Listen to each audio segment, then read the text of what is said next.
friends who are present here to support Prahlad ji. आप लोगों को सब्जेक्ट पता है, प्रहलाद जी ने पिक्चर बनाई रंगीला राजा। पिक्चर बिल्कुल साफ सुथरी है। सिर्फ प्रहलाद जी पहले चेयरमैन रह चुके हैं, इसलिए जो है इस पिक्चर में अनवांटेड कट्स दिए गए हैं। हमने हाईकोर्ट में एक रिट पिटीशन दायर की है, जिसकी सुनवाई जो है मंडे को एक्सपेक्टेड है।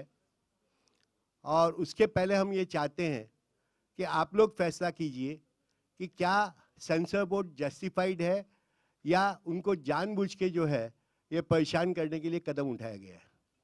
पिक्चर के अंदर शॉट्स जो हैं, जो कट इन्होंने रिकमेंड किए हैं, वो बिल्कुल इतने सीधे साधे शॉट्स हैं कि उसके अंदर एक छोटा बच्चे को भी अगर दिखाई जाए पिक्चर तो उसे कुछ बुरा नहीं लगेगा।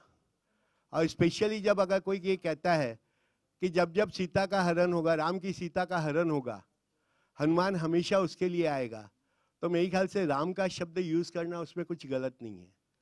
पिक्चर जो है इस ढंग से बनाई गई है कि कहीं कोई वल्गैरिटी, कोई गलत बात उसमें नहीं दिखाई गई है।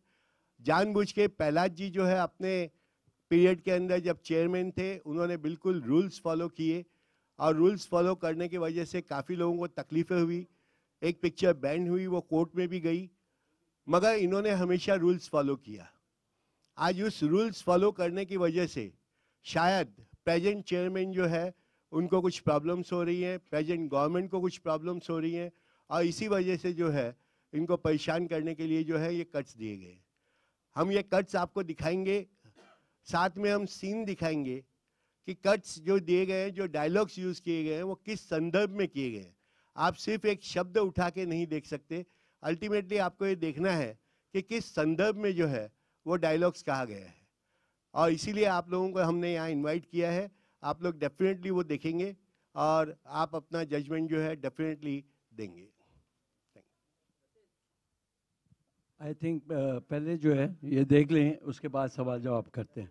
आई थिंक एवी जो है अपना शुरू कीजिए। जो आपकी प्रतिक्रिया जानना चाहेंगे। एक्चुअली आपकी फिल्म है, इतने बहुत कट्स दिए हैं, आपकी इस पर क्या टोटली प्रतिक्रिया है? देखिए,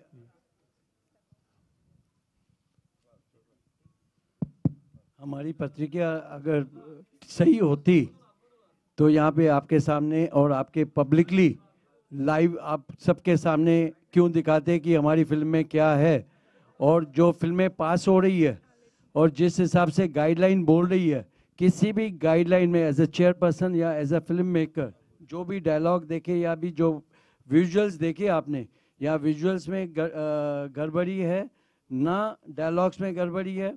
इवन जो ये लोग जो गाइडलाइन लिखते हैं कि वुमेन को टॉर्चर किया गया है और उसे मतलब अपना वायलेंस क्रिएट किया गया है थप्पड़ से। आप देखिए, अगर जो शॉट थप्पड़ का हो, थप्पड़ का शॉट तक नहीं है, सिर्फ एक्शन है, रिएक्शन है और साउंड है। और जहाँ तक जो है जिसमें मतलब इन लोगों को पता ही नहीं कि मतलब जो नए ऑफिसर और जो नए कमेटी मेंबर्स आए हैं, जिनका वर्कशॉप भी नहीं किया गया है, ना जो ऑफिसर है वो भी परमानेंट नहीं है या उसका इंटरव्यू लेके उसका एक्सपीरियंस लेके उसको रखा गया है। ये प्रतिक्रिया होती है कि जो भी रीजनल ऑफिसर होता है उसका बाकायदा एडवर्टाइजमेंट होती है, लोग अप्लाई करते हैं मिनिस्ट्री में, उसके बाद एडिशनल कमिश्नर, एडिशनल सेक्रेटरी और चेयरमैन इंटरव्यू लेता है, उसके बाद उसकी काबिलियत पे उसे ऑफिस की इंचार्ज बनाया जाता है। लेकिन इस प्रतिक्रिया में ये नहीं हुआ कि टेम्पररी बेसिस पे ये रीजनल ऑफिसर आया जिसको कोई एक्सपीरियंस नहीं है। लास्ट मंथ में इन लोग ने वर्कशॉप किया था, सीबीएफसी ने वर्कशॉप किया था, लेकिन उसमें से एक भी बंदा आज कमेटी में नहीं है। 155 लोग जो है नए बीजेपी पार्टी से और अलग अलग पार्टियों से मतलब जो है ना इसमें अभी मेंबर्स आए, जिन्होंने पिक्चर मेरी देखी। ना ऑफिसर को नॉलेज है फिल्म देखने का, ना उन मेंबरों ने जो देखी उनको पता है कि गाइडलाइन भी क्या है।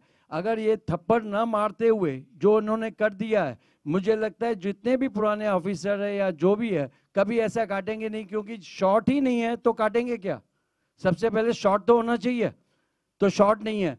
जहां आपने लास्ट शक्ति कपूर का जो है सीन देखा, वहां पे जो डिस्क्रिप्शन दी गई है उसके अंदर दिखा गया कि when Govinda Raja character get up from the chair, delete the complete entire portion. मुझे बताइए कि राजा रंगीला था, राजा रंगीला है, इसमें कौन सी ऑब्स्टिनिटी है या कौन सी वल्गैरिटी है?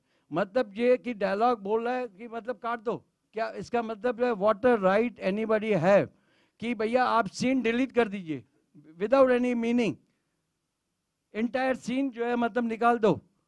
जहाँ पे अपना थप्पड़ के अलावा जहाँ पे पूजा का आपने शॉट देखा, जहाँ पे इससे पहले जो एक सीन है टेंपल के अंदर सीन है जहाँ पे गोविंदा और उनके पूरे परिवार, दोनों भाई राजा और योगी दोनों डिस्ट्रीब्यूट कर रहे हैं, अपना खाना डिस्ट्रीब्यूट कर रहे हैं गरीबों को। उसके बाद वहाँ पे एक कैरेक्टर की जो है लड़की को देखा जाता है, जहाँ पे पूछती है कि आपको अलेखा कैसी लगी, जहाँ बोलता है मैंने नहीं देखी, मैं शिखा की बात कर रहा है, दूसरी लड़की की बात कर रहा है, और यहाँ पे बोलता है मेरा पूरा ध्यान पूजा में था। अब मुझे बताइए, पूजा मीन्स इज नॉट अ लड़की, पूजा मीन्स प्रेयर।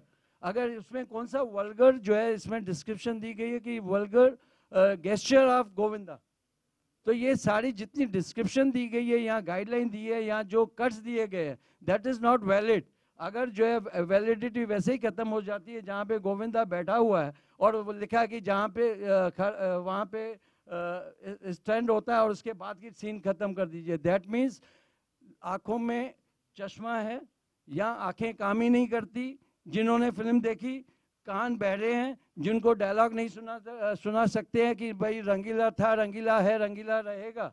इसमें कौन सी ऑब्जेक्शनेबल बात है? यहाँ जो जिसके बाद आपने अभी वो पर्टिकुलर सीन देखी जिसमें कोई भी मतलब ऐसा कोई गेस्चर नहीं है, पूजा लड़की का भी होता तो मुझे बताइए हाथ का गेस्चर कौन सा वल्गर है, क्या मतलब उसकी मीनिंग होती है? यहाँ पे जितनी फिल्में भी पास हुई, आज देखिए पूरी जो गाइडलाइन को दरकिनार किए हुए हैं और सारी पिक्चरें पास हो रही, चाहे वीरे दी वेडिंग हो या जितनी अभी अनुराग कश्यप की कोई फिल्म आई उसमें देखिए, जो भी फिल्म देखी आपने सारी चीज़ें, इवन सुपर फिल्म जो अभी गई स्त्री, उसके अंदर श्रद्धा थी, उसके अंदर भी एक डायलॉग है जहाँ पे वाइफ जो है अपना लड़की को देखो वरना तो जो आपको कुछ नहीं लगता तो हाथ से आप काम चलाइए। मतलब इस तरह से यूए फिल्म में मतलब आप डायलॉग पास कर सकते हो। और जहाँ पे क्लीन फैमिली इंटरटेनर है, जहाँ पे गोविंदा ने आज तक ऐसी वल्गर फिल्में की नहीं है। और आज जो मैंने गोविंदा के साथ 3 पिक्चर बनाई है, मर्फी बुआ देखिए, आज भी यहाँ बैठा हुआ लग रहा है मर्फी बुआ, हंसने का काम कर रहा है और हंसाता है, उसको आप बोलिए कि वल्गर गेस्चर दिखाते हैं। मुझे शर्म आती है कि मैं सीबीएफसी का कभी पार्ट था। गोविंदा जी, आपसे भी जानना चाहेंगे एक्चुअली आपका रिएक्शन क्या है टोटल इस ओवरऑल इस मुद्दे को लेकर? पहले तो मैं यह कह दूं कि मैं मर्फी बॉय नहीं हूं। मेरा ये सोचना है कि अच्छाई उतनी ही हद में अच्छी लगती है जितना कि वो अच्छा लगे। ये बहुत धन्यवाद देता हूं मैं आदरणीय पहलाज जी का कि ये आज ये समा ऐसा हुआ है कि मुझे ये अवसर मिला है कि मैं आप लोग के समक्ष वो सब कह सकूं जो इससे पूर्व पहले कभी नहीं कहा। ये आज से 9 वर्ष पहले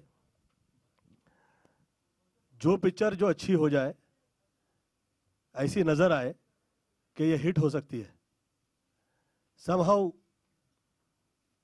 या तो उसे मंच ही नहीं मिल रहा रिलीज का, या रिलीज हो जा रही है तो उसे ठीक से रिलीज मतलब किया नहीं जा रहा।